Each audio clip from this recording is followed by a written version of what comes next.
اللہ اکبر. تو فرمایا تاللہ، اللہ کی قسم، یہ اللہ تعالیٰ خود اپنی قسم کھا رہے ہیں. تاللہ، اللہ کی قسم، لَتُسْأَلُنَّ عَمَّا كُنْتُمْ تَفْتَرُونَ، تم سے ضرور تم پوچھے جاؤ گے، تم ضرور پوچھے جاؤ گے جو تم یہ اللہ رب العزت پر جھوٹ باندھتے ہو نا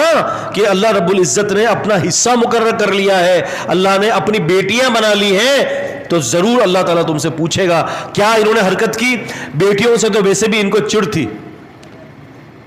عرب معاشرے میں بیٹیوں سے چڑ تھی، اسی لیے بیٹیوں کو یا تو پھر وہ پورا پورا دن منہ سجھائے رکھتے تھے، اپنا چہرے کالے پڑ جایا کرتے تھے بیٹی کی پیدائش پر، یا جو پھر زیادہ جو حد سے زیادہ جو گمراہ ترین جس کو کہتے ہیں نا کہ ظالم ہوتا، تو وہ پھر کیا کرتا کہ بیٹی کو 8 7 یا 9 سال کی عمر میں لے جا کر قبر کے اندر دفنا دیتا، زندہ درگور کر دیتا.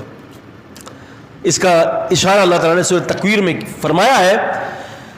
اور اللہ تعالیٰ فرماتے ہیں کہ وَإِذَا الْمَوْءُودَةُ سُئِلَتْ بِأَيِّ ذَنبٍ قُتِلَتْ، زندہ گاڑی بھی بچی سے پوچھا جائے گا کس گناہ پر تو قتل کی گئی. تو پتہ چلا کہ زمانہ جاہلیت میں لوگ اتنے ظالم ہوتے تھے کہ اپنی ہی بیٹیوں کو اپنے ہاتھوں سے زندہ درگور کر دیا کرتے تھے. شریعت نے اس کے مد مقابل بیٹیوں کے پالنے میں اور بیٹیوں کی پرورش میں اور اچھے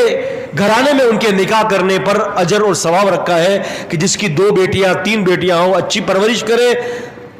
تو اللہ تبارک و تعالیٰ کے نزدیک یہ اجر یہ بن جاتا ہے کہ وہ اس کے لیے قیامت کے دن جہنم کی آگ سے جو ہے وہ ستر کا باعث بن جاتی ہے، ڈھال کی باعث بن جاتی ہے.